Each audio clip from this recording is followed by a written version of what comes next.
be a learning curve, learning the baseball all over again for some of these relievers, and them it's probably the hardest because they don't throw as many pitches as what a starter would throw and get to feel the baseball a whole lot more. Yeah, I mean, I think almost every situation with the bullpen, it's all started with a walk. Like Ryan Hendricks when he came out of the bullpen, that thrilling game on baseball over again for some of these relievers, and then it's probably the hardest. Sorry, technical difficulties. As what a starter would throw and get to feel the baseball. Okay, sorry, I was getting an echo. Our YouTube stream was not working, but it kicked on. So sorry. That's my fault. No, all good. All good. So if you're joining us on YouTube, chime in, and we're here glad to have you. And you'll hear the first part when we post it later. I don't know, where was I? But yeah, Ryan Hendricks, he walked the first batter. I think for me that's worse than the home run you give up. That's just the kind of stuff that you can't do. And you're gonna walk guys. It happens, but just so many of the Reds' issues with the bullpen, it all starts with a free pass. Yeah, I think that plays a part. The Reds, what's making Reds fans, most irritated with the bullpen is knowing that, ownership isn't helping. And then number two, these guys aren't being consistent, like top to bottom. There's no consistency. So with a 2-run lead in the ninth inning, we should feel pretty good about getting a win. Right now, it takes 3 or 4 to be up in the ninth for, Reds Nation to be, okay, we can get 3 outs. We can win this game. If it's within 1, 2, 3, it's like, oh gosh, what are we gonna get? No matter who they run out there. Yeah, I mean, you hope Antone coming back will help solidify that. Sims had been pitching really, really well up until on Tuesday. I got the Reds out of a big jam on Monday. I know there's a lot made about him not pitching that second inning, but I think he might be getting a little, fatigued. I know, Carlos, you talked about that with TJ when we were talking about how you use him, and Lucas. I think I looked it up and kind of calculated. I think he's on pace for like almost 70 appearances, and like his career high is 40. And then last year was the COVID season, and he had even less of a workload. So I mean, that stuff's going to all factor in too. I think the thing you got to remember with the sticky stuff is that I think there was an article in Sports Illustrated. It was like 80% of pitchers are using this. So this isn't only going to affect the Reds or maybe the pitchers that we think might or might not. It's going to affect all of these teams. I had on the Phillies and who were they playing? Phillies and Nationals today. Neither one of their bullpens get anyone out. I think the final was like 12-11. So a lot of these problems, they're not exclusive to the Reds as much as we want to take ownership of how painful our team is. A lot of teams in baseball are going through this unless you're the Milwaukee Brewers, but you have to watch a lineup that can't ever score. So yeah, take the good with the bad. Pick your poison there for sure. Yeah, because I mean, you make reference. So today the Angels and the Giants went extra innings, and the 13th the Angels bullpen gave up 5 runs. So it's every team that's competitive, basically, except for, like you said, the Brewers need bullpen help. The Yankees need bullpen help, and they have Chad Green and Aroldis Chapman. You know what I mean? So it's not like this is just a Reds thing by any means, but it is also kind of like, I think the thing, like Carlos said, the front office isn't helping, but also this revolving door. And I get it. It's a 162 game season. Guys go in and out, but we're like seeing new guys pitch for this team like every few weeks right now. And I understand you're just trying to find something that works, something that fits, and you're looking for answers. But I think that's a lot of the reason that people are so frustrated. So like Carlos said, there's not a lot of consistency here. Anton was out for a while, and then he comes back, and obviously has one bad pitch. But other than that, I think it's just kind of been more, just kind of looking for those guys you can rely on more than just those two being Sims and Antone. So I don't know. Obviously, there's a lot of guys that, teams are going to be looking for bullpen help. I know teams like the Pirates who have guys going to get calls. I don't know if they'll make those moves. I doubt it, since they're trying to put something together for their future. But other than that, man, it's a slippery slope right now for the bullpen. I'm waiting for RJ Alanis to get his call up again and get a shot, since he's in Louisville right now. I didn't even know he was still on the team. Didn't either till I looked at the box score today and saw that he came in for Hunter Green. Yeah, I don't know. I mean, I don't follow other teams in their minor leagues very closely. I don't know how many other teams have a Lorenzen, have a Hunter Green, have a Nick Lodolo, close. I don't know. I mean, does every team have that? Maybe it might. I don't. It's just it's one of these things. I mean, the Reds gotta get someone. I mean, just please just go get one bullpen arm, one average, just to throw Reds fans a bone. Please. Yeah, because I remember. I mean, we're not asking for like the Jonathan Broxton, Sean Marshall, Aroldis Chapman bullpen by any means. Those days. God, but like something, something. Yeah, we complained about Logan Ondrusek being like our sixth best reliever, and I mean, how spoiled we were. I know. Yeah, for sure. You mentioned shortstop, and you kind of discussed the issues there, and I think that's another thing we've just discussed, forever this year. So we saw, I did the Did You Hear podcast last week, and they asked me about potential shortstops, and we talked about Andrelton Simmons, who we just saw for 2 games and had some really nice plays there, and fairly okay hitter. I don't know if I necessarily say average. Nick might know better than I do there, but he's slightly below. Yeah. But this whole Marcus Semien thing is really coming up again the last few days because he had that incredible May month, and I've noticed it's been talked about a lot. So shortstop, I think, is very interesting. Obviously, unfortunately, Wander Franco is not being caught up to the Reds, as great as that would be for the next, I don't know, maybe the Rays will trade to the Reds. They trade everybody. So not holding my breath by any means, in 5 years. But I hate to see that package. Yeah. But I just don't, it's another thing too, where like you just got to look around. And I know Trevor Story comes up all the time. We've talked about Trevor Story since March. And we've said, like, look, I would not hold my breath for it by any means. But I think Simmons makes a ton of sense because I don't think the Blue Jays are going to move Semien. And I don't really know what else is out there. Like, do we want to try to see if Oakland's going to give up Elvis Andrus because he's had a disappointing year? Not really interested in that. I mean, I think Trevor Story is a lot more attainable than I think people would think. I think, Trevor Story as a 1-year rental 5 years ago probably would have cost a lot more than he costs now. But teams just in general don't give up those huge, exorbitant packages for rental players. So the price is down from what it would have been. And then I think, a lot of other teams, I know the Reds are the worst team in baseball at cutting money, but they're really not. A lot of other teams have too. So a lot of other teams aren't going to be wanting to take on, salary, so I don't know. I mean, I think he's more attainable than you might think. Does that mean I think he's going to go to the Reds? No, the chances are very, very slim. But there's plenty of shortstop options if you would just, go out and be willing to take on a little bit of money. I mean, Andrelton Simmons, Kyle Farmer, I think he's probably a slightly above average defender. But he is legitimately probably the worst or second worst, offensive shortstop. Andrelton Simmons is probably the best or the second best defensive shortstop, and he's probably a slightly below average hitter. I mean, that's quite a big gap when you put those two together.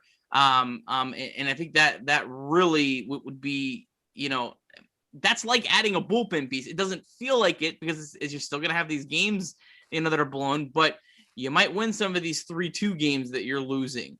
Just if you have that and Simmons would help out the pitching because of his defense, and he's gonna, you saw late in the game Monday night, he made just a absolutely ridiculous play. I mean, that stuff helps your pitching staff. So, I think he's just a guy that seems so easy for the Reds to go get if they would just be willing. Carlos, what say you, my man? I don't know much about the shortstop market. Sure. I mean, whenever I saw Andrew his swing the other night, that fastball that was like 2 feet above his head, and he went and swung at it like a fly with a fly swatter. I was like, oh no, this is the guy that Nick wants. No. Not necessarily that I want. I think it's more of a need than a want. Yes. Let's clarify that. Sure. Yeah, Yeah, I it's- get it. I'm not- Yeah, I'm not- I'm I not laying don't- awake I don't at night really know the dreaming market. about Andrelton Simmons. Let's be clear. It's like replacing the filter in your furnace. That's what Andrelton Simmons is for this. Yes. It's very needed though. It's very important. Yeah, you don't want to do it every month, but That's funny. yeah, I know, man. I would. That's I don't. funny. Yeah, like I joked when we had Chad Dotson. I'm like, we're talking about this, but it's gonna be like, what if we could, like, they're gonna get like Kevin Newman, and we're gonna be like, oh god damn it, really? You know, like that guy. It Yeah. just can't be Gino again. It just can't. It just No. can't. No. Yeah. Going Stock to has be. solved their problems there, I guess, for now. I saw your. Yeah. I mean, when is he even eligible to come on? He went on the 60? You went on the 60. I think it's into July. But yeah, I mean, he's a ways away. I mean, the interesting thing is they're not going to see a lot of him before the trade deadline. So how does that factor into everything?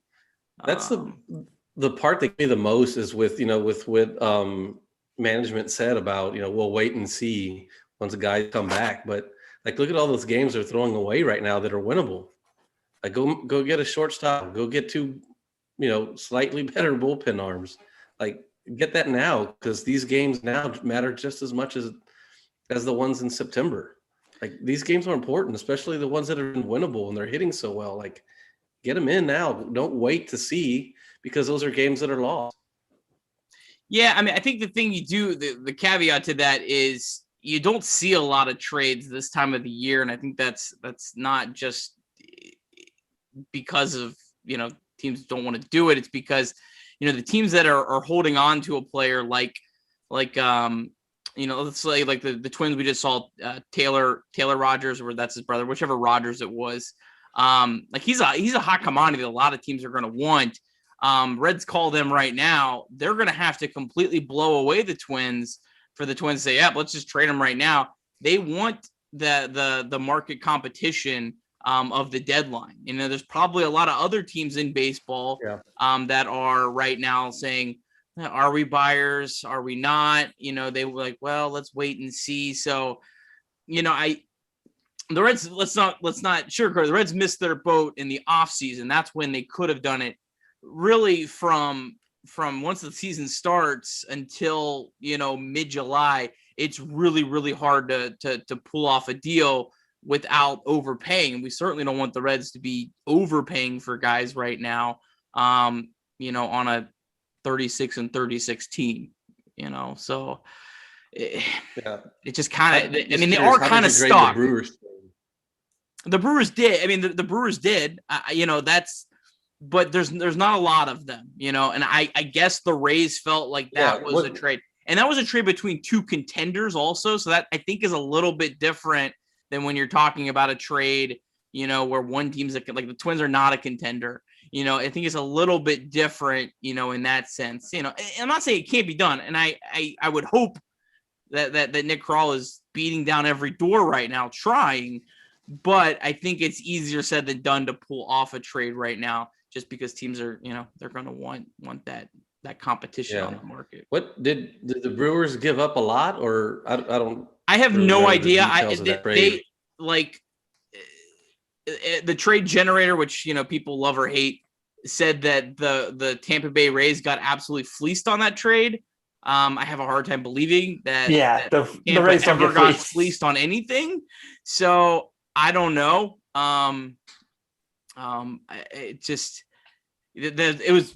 That's one of the most bizarre trades I've ever seen. I can't wrap my head around that's all that it costs for Adames, and he's playing like a stud for the Brewers. He's probably like their second or third best offensive player right now. Yeah, I'm looking at shortstop OPS leaders right now, and it's like all guys the Reds just do not have a chance of getting. It's like obviously Tatis, that's never happening. Vander Bogarts, that's not happening. Bo, it's just not, so like Nick said, they're looking more, it's got to look more like a little filler guy who might hit for a couple weeks and get hot and be good enough to get you guys in the postseason run. So I hate to break it to you guys, but the Blue Jays are not trading Bo Bichette to the Reds. I wish they were, but I don't think that's happening. Freddie Galvis could be a guy. Yeah. That's like that would just be like a real kick in the gut, like it's like you could have just kept him. Yeah. But like the Baltimore Orioles are like the perfect example of I have no idea what the Reds were doing. Like the Orioles knew they weren't going to compete. Freddie Galvis was a 1-year player, but they signed a guy because they're like, you know what?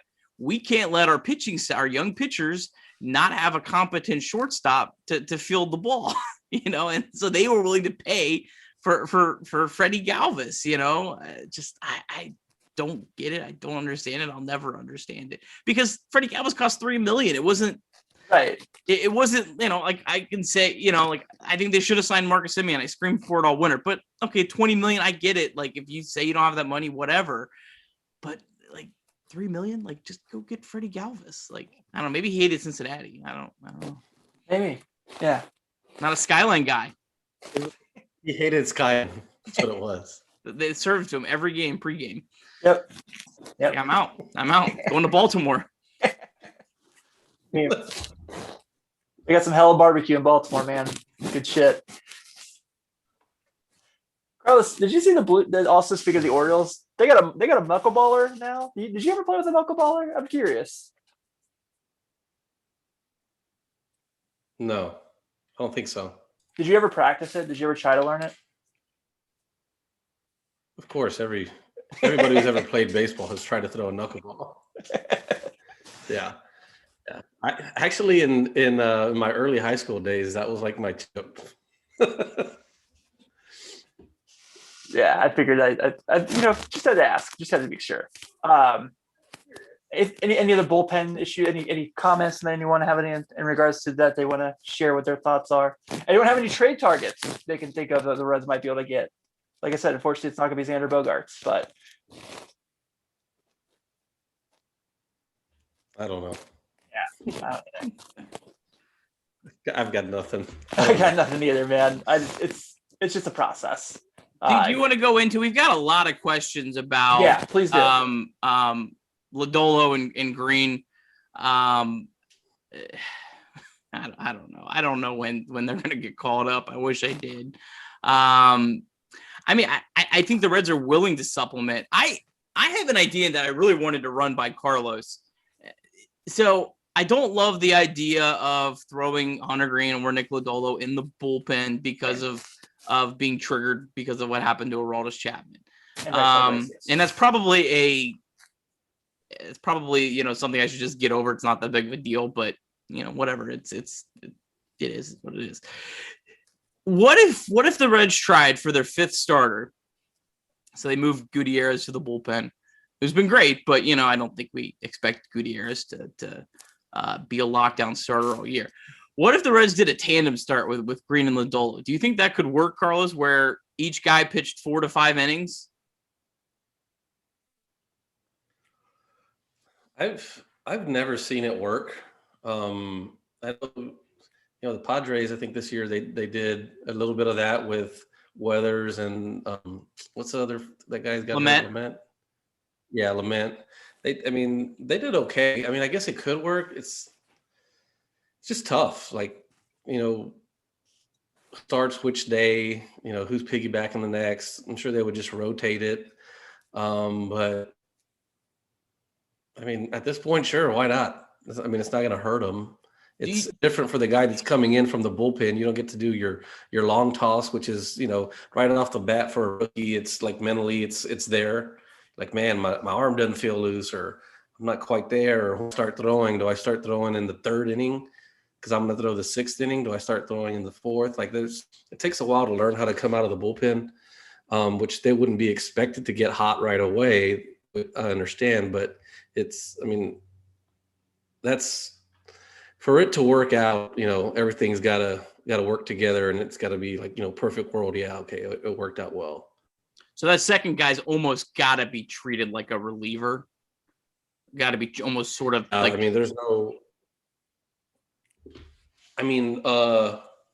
Just think about it. Whenever you have like a doubleheader, Like now it's like 2 sevens. So if it's a normal star pitcher who's going to throw that second game, as soon as the first game's over, he's out there moving around, exercising, long tossing. He's got his 30 to 35-minute routine.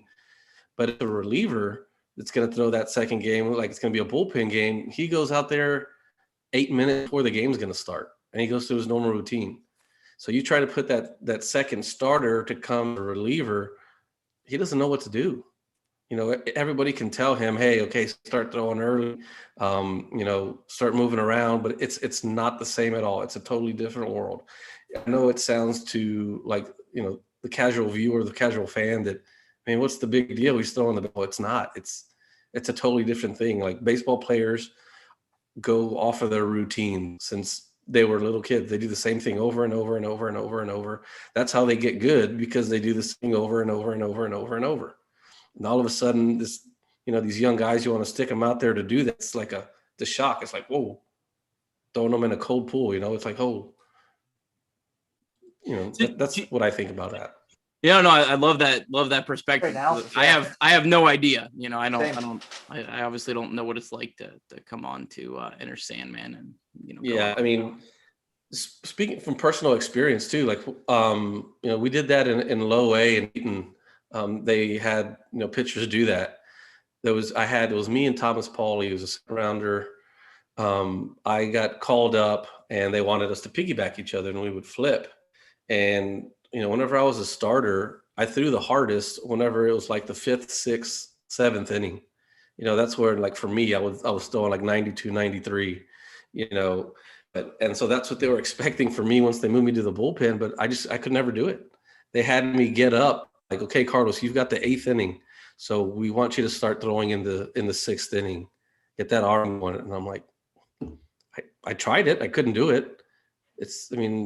For whatever reason, mentally, maybe it just took my arm 100 pitches to get loose, counting the warm-ups. I don't know. I just could never do it. And I just remember Tim Naring being pretty upset the fact that they thought that I pulled one over on him and wasn't throwing as hard on purpose, which is silly because, any major league hitter will tell you 90 miles an hour versus 93 is no difference to them at all. So do you think that if you were going to move one of them or both of them to the bullpen, do you think there would be any value to not using them just as a traditional, pitch whenever with the lead or in a certain role? Do you think there would be any value to scheduling when they pitch, like saying you are pitching 2 innings on this day or anything like that? Or do you think it wouldn't matter? No, I don't like that, because what if he's throwing in a blowout? It's just what's the point of having him up there? He's going to be just pitching in a blowout, or like, no, I don't think that would work. Okay, that's fair. Yeah. I think the other thing too, like you mentioned, is like in that circumstance, like you're getting up in the 6th inning to throw in the 8th. What if the pitcher is like a 4-pitch inning? Like, doesn't that kind of throw things off a little more? Yeah, it definitely does. And then that's the advantage of being a reliever, because you're like, okay, first guy got out, swung the first pitch. Okay, let me pick it up a little bit. Ball 1, 2 outs. Holy shit, and start going like right away. But you already have that in you. Your body knows what it needs to do. Okay, I got to start picking up. Bam, bam, bam, bam. A reliever usually only needs about 12 pitches and he's ready to go. Starters throw 12 fastballs to the outside corner and then they move to the next pitch. Then they move to the next pitch. They throw like 50, 60 pitches in the bullpen. Yeah. One other question that kind of I feel like is good to throw in here with this is about Jeff Hoffman. Pitched yesterday in Louisville. I think he pitched 2 solid innings. Can he help out the bullpen? I don't think you're going to stick Jeff Hoffman in the 7th inning and he's going to be your savior, but I doubt anyone actually thinks that. His walk rate is, I don't see how that translates well to the bullpen, but I think the comment was from, I gotta make sure I get this from Meathead Reds. So Meathead Reds, thanks for listening and your question. But the comment actually had a great statement in or whatever. said, could Jeff Hoffman, give value, being able to pitch two or three innings at a time. So yeah, I mean, I think that's where his value would be, is let Jeff Hoffman eat up the blowouts, or, even if, when the Reds do get a 7-run lead, I think Jeff Hoffman's a decent pitcher to pitch with a 7-run lead. And I think he can give you, maybe those multiple innings, kind of fill that Sal Romano role. He's probably better than Sal Romano. I don't know. I mean, I hope so. He at least can strike guys out. So, yeah, I mean, I think he has value in that sense, but I think anyone expecting him to be good is probably a stretch, but you never know. I mean, when Robert Stevenson went to the bullpen, I thought that was going to be a disaster, but for some reason he threw strikes in the bullpen.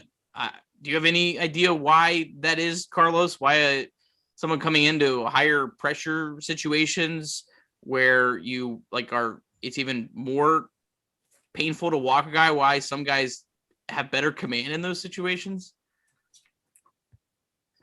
I just think in the bullpen, it feels unless you're like, a 7th, 8th, 9th inning guy, the old school or the way it was set up that way.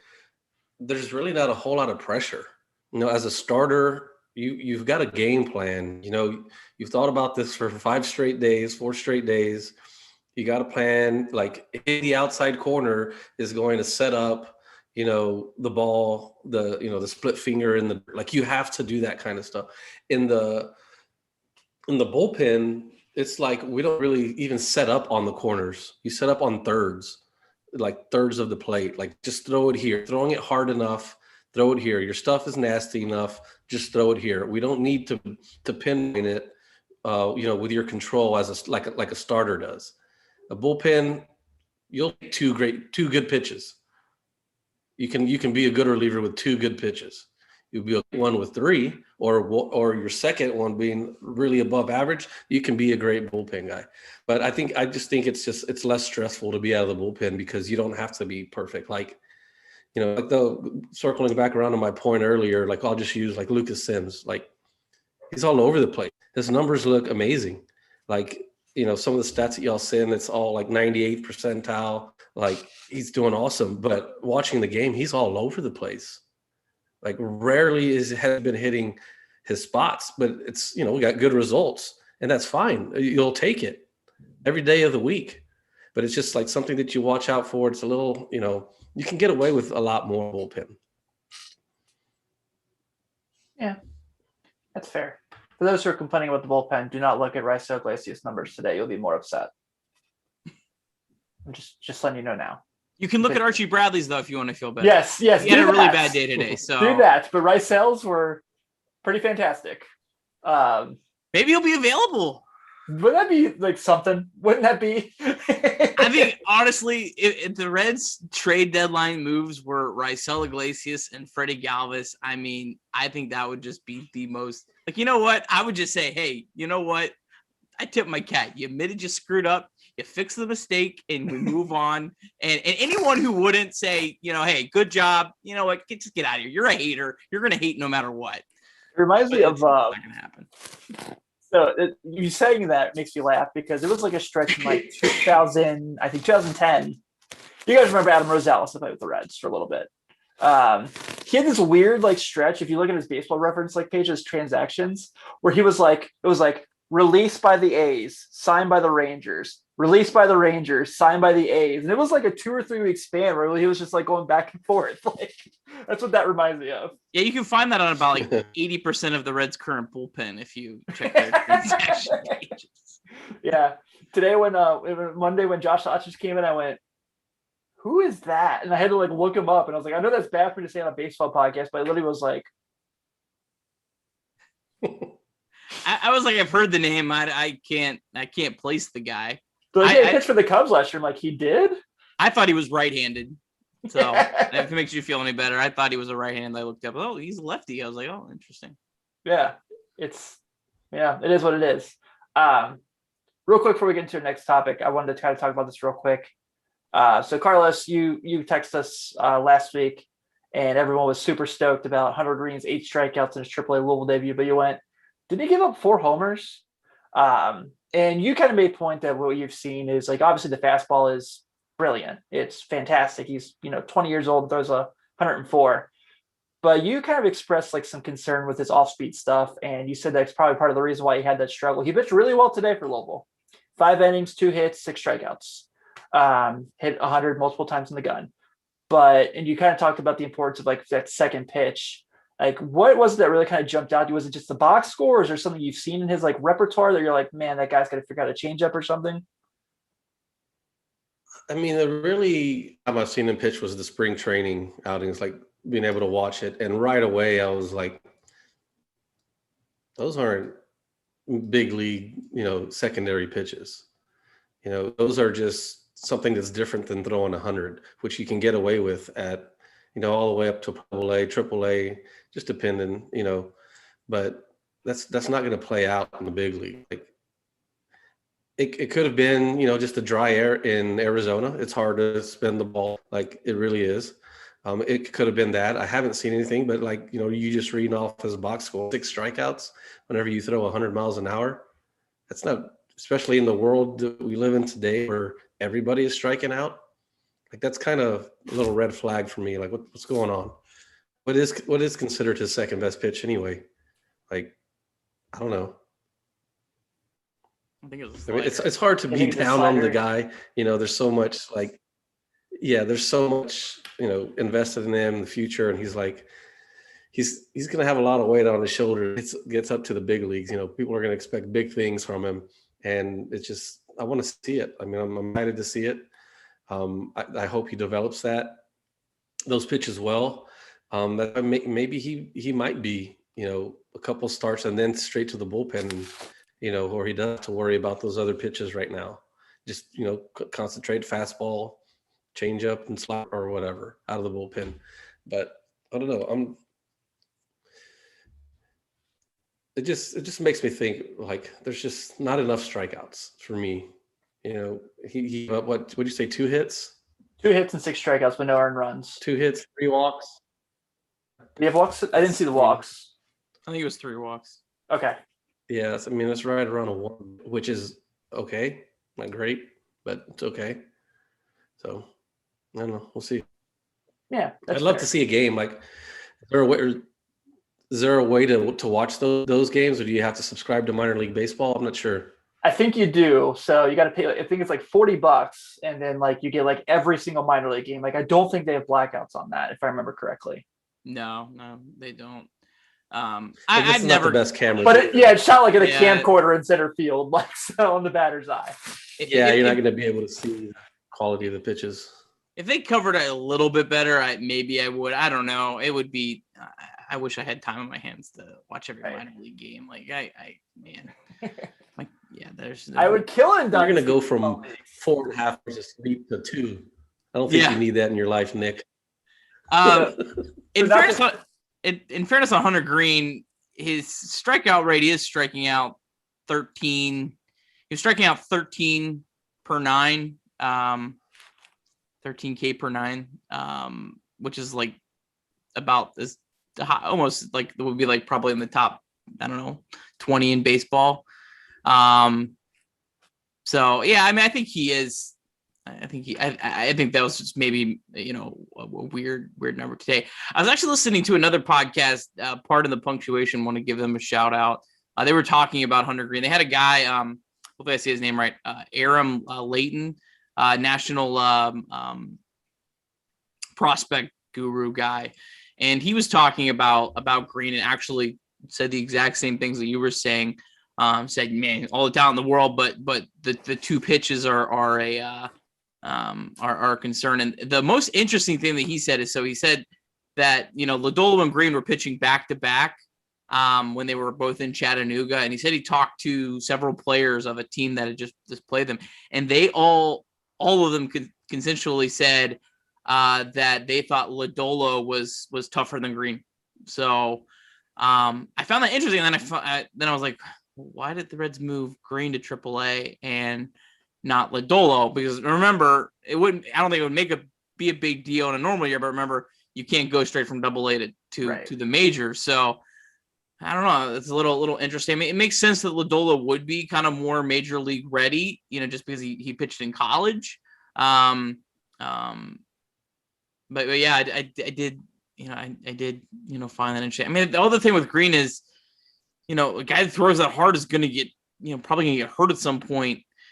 Do you want to waste these innings in the minor leagues? It's a hard balance. I mean, I don't know if I would want to be making the decision on when to call up Hunter Green. I don't think there's a for sure right and wrong answer. I think it's a tough call. You could screw it up either way. Conspiracy alert. Conspiracy theory alert. Maybe the ownership is just bringing him up to save face with the fans this year. We're not going to get anybody else, but we're gonna call up Hunter Green. Yeah, you that's worked so well before in the past. The Billy Hamilton effect. Yeah, Ryan Wagner. Anyone remember that name? Don't. Yeah. So this is my class. Was he? Mm-hmm. I didn't know that. I really hope they didn't move him up to AAA only just because, hey, that'll make us look good. Oh, Carlos, no, don't put that in my head. Well, I'm saying he'll get the call up to the big leagues. Yeah, but I mean that's the precursor. That's the route now. Yeah. I mean, yeah. Here's the other irritating thing, and I know it doesn't matter at this point because of how he was drafted. But what was his position in the field when he was in high school and he was a two-way player? Shortstop. In there, baby. I mean, he can play the other 4 days. You can play the other 4 days. Naturally, right? Ohtani. Let's go. You talking about Lorenzen being Ohtani? No, sir. Hunter Ohtani. Let's get it. Start that hashtag, folks. We seem to be having that as a trend. But I guess kind of the same topic. Go ahead. I'm sorry. Probably out-hit Farmer. Yeah. Not sure if the glove's there yet, but yeah, I want to touch on this real quick because I asked this to our audience on Twitter this week. I thought it was a fun thing. So I'm sure if you follow baseball, you're well aware that number one prospect in baseball, Tampa Bay Rays shortstop Wander Franco, made his major league debut yesterday and hit a homer at Tropicana Field, which I guess was it's awesome. It's a major league homer. So we had a lot of people. I asked the question of what Reds prospects is what are you the most excited about when they made their call up? And we got a lot of them. So I'll try to read just a few of them and maybe we can talk about that. But we had Charlie Daniels at the trade deck. He said, Homer Bailey, hype draft pick, and the pitching had been so bad for the previous decade. It was always, well, they can hit. Now they'll find some pitching. I used to joke that Homer should have been nicknamed Neo. I like that one. I think an obvious one a lot of people brought up was Jay Bruce. I think Nick talked about that in the past and how his come up and then being minor league player of the year and just how he raked and stuff like that. And you're like, oh, you're going to have him in an outfield with Griffey and Dunn. So we heard that from quite a bit of people. And then the Iowa punt returner, I've actually never heard this one. And I'm shocked because obviously who he was. We always heard about the Bruce hype, but he said Joey Votto. He's Votto came up in 2007 with Bruce, and we knew that was a solid foundation.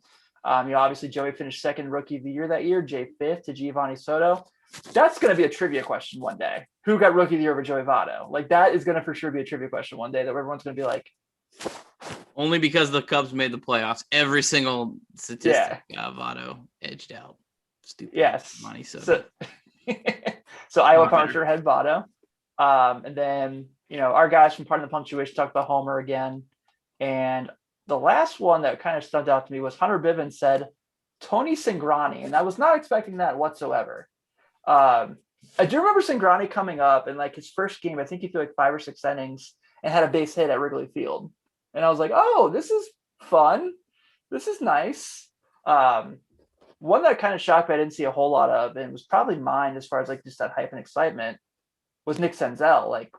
When he got his call up, you heard about that week because you remember he was out for a little while. He was injured, got at the end of spring training. And he comes back to AAA Louisville. He just rakes it for 2 weeks.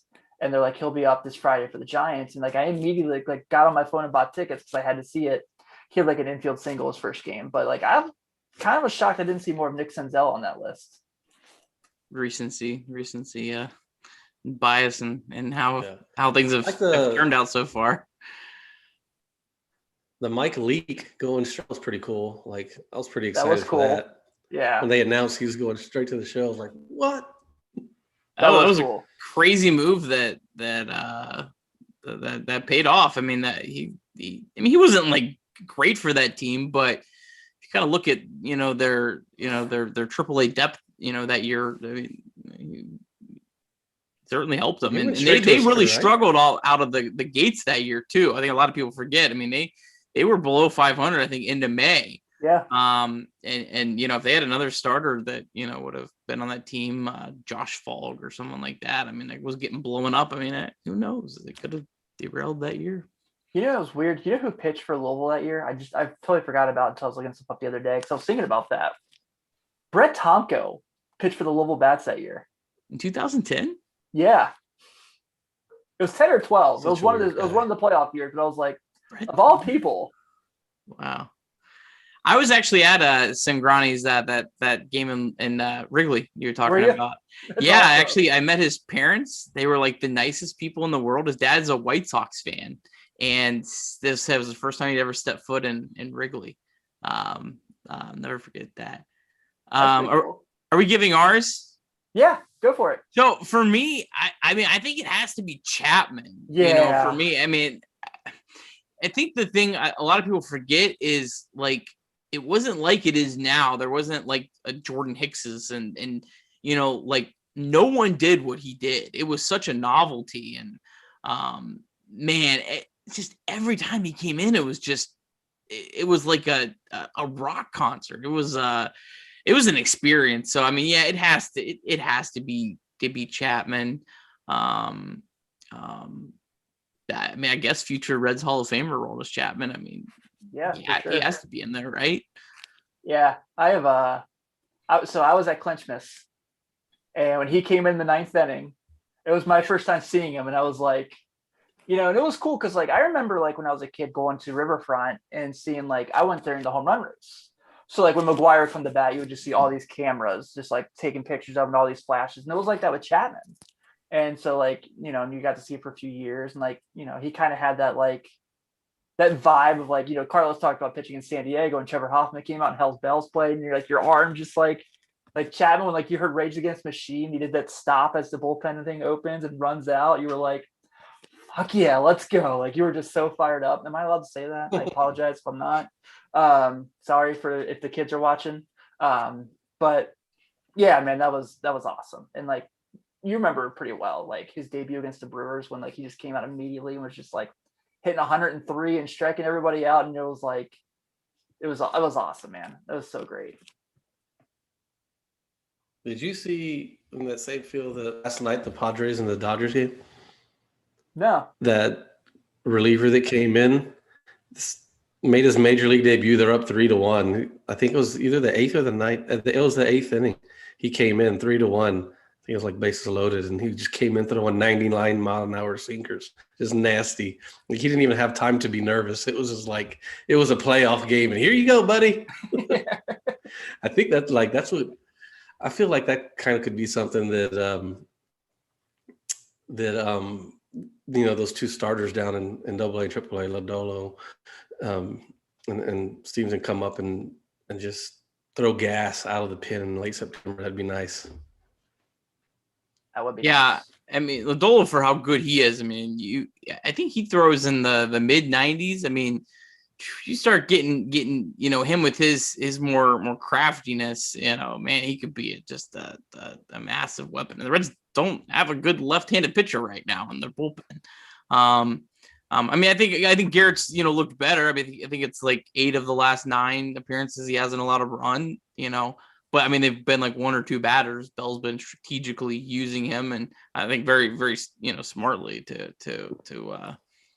kind of sneak past but yeah, I mean, he'd be your top left-handed reliever if you put him in the bullpen right now. And the division has a lot of left-handed batters too. The Brewers, you have Yelich, Narvaez, I think Vogelback, one on the DL, Yeah. Bradley. I mean, that's like 4 left-handed batters in their lineup. The Cubs have Rizzo and Jock Peterson. The Cardinals don't have a lot, but yeah, I mean, the 2 of your top 2 teams in first place have a lot of left-handed batters, so definitely could have some value in those games. Yeah, I definitely could see that. I think it's exciting to be having the conversation alone, just because we're so used to that stretch there for like after the Robert Stevenson draft, like Nick Travieso didn't make the majors. Nicky Howard is now back in the Reds organization, but we're hoping the best there. Up until like Tyler Stevenson, it was pretty dull there for a while.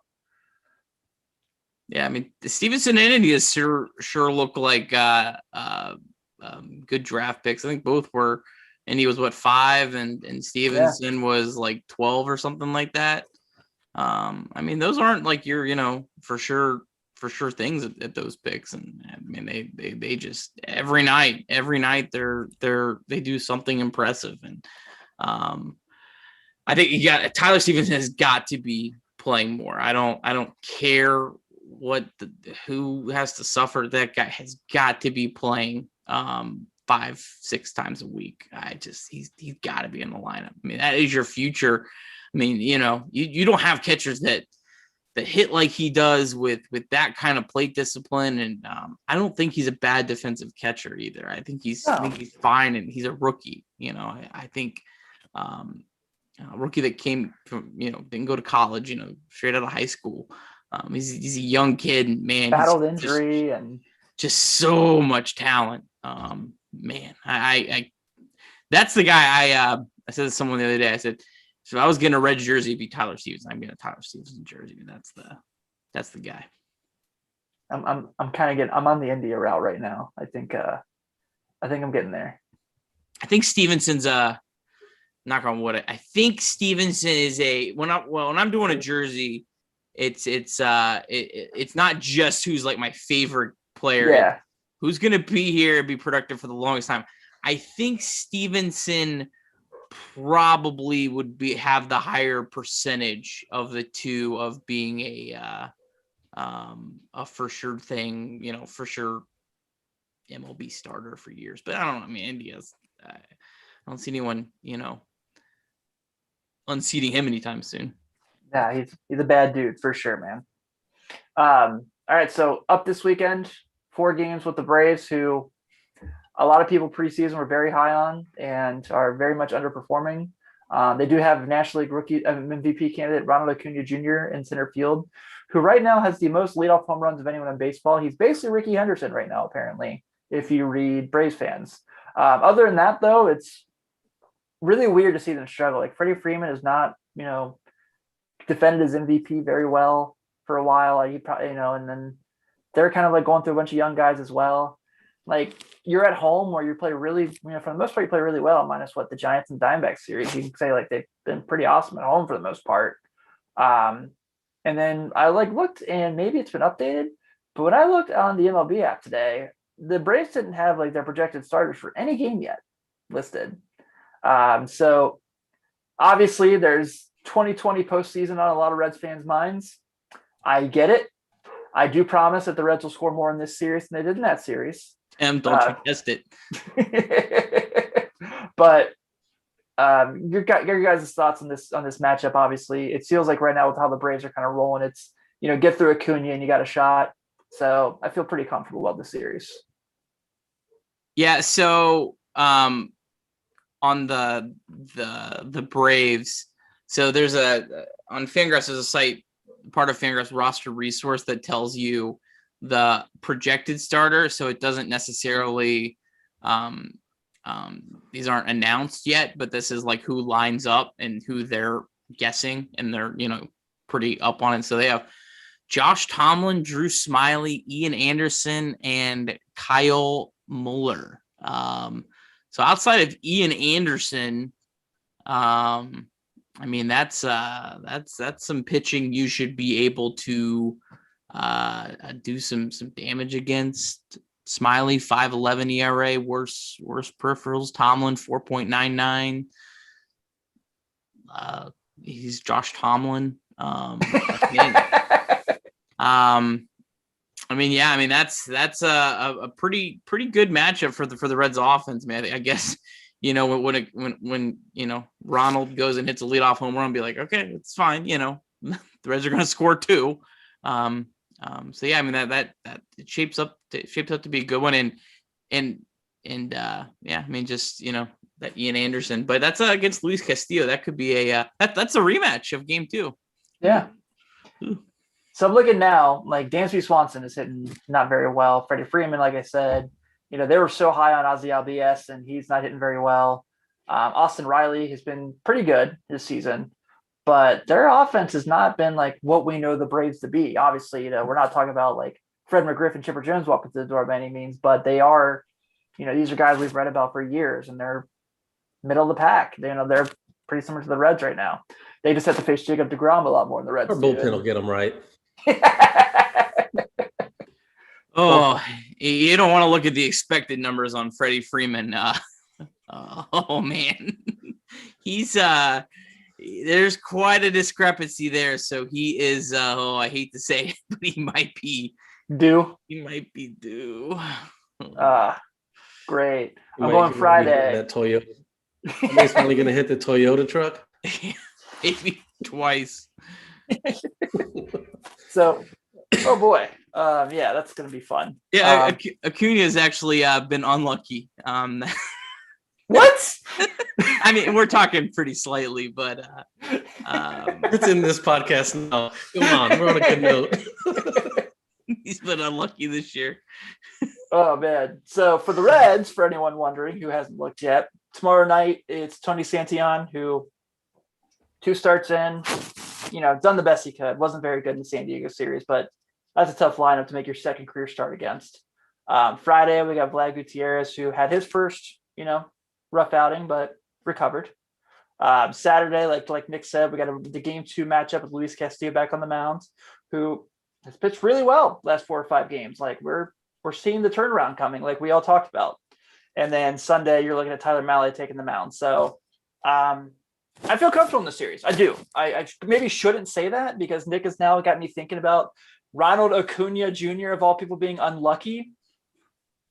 But nowhere near Freddie Freeman's the regression or whatever the opposite of regression is. That's coming. It's coming. Freddie Freeman was struck out by Anthony Rizzo this year. I feel like at that point he should have just given his MVP trophy back. That should have been like, all right, man, here's this. But that's either here nor there. So, oh boy, I was going into this and I was like, I think they'll win 3 or 4, and now I'm going, uh-oh.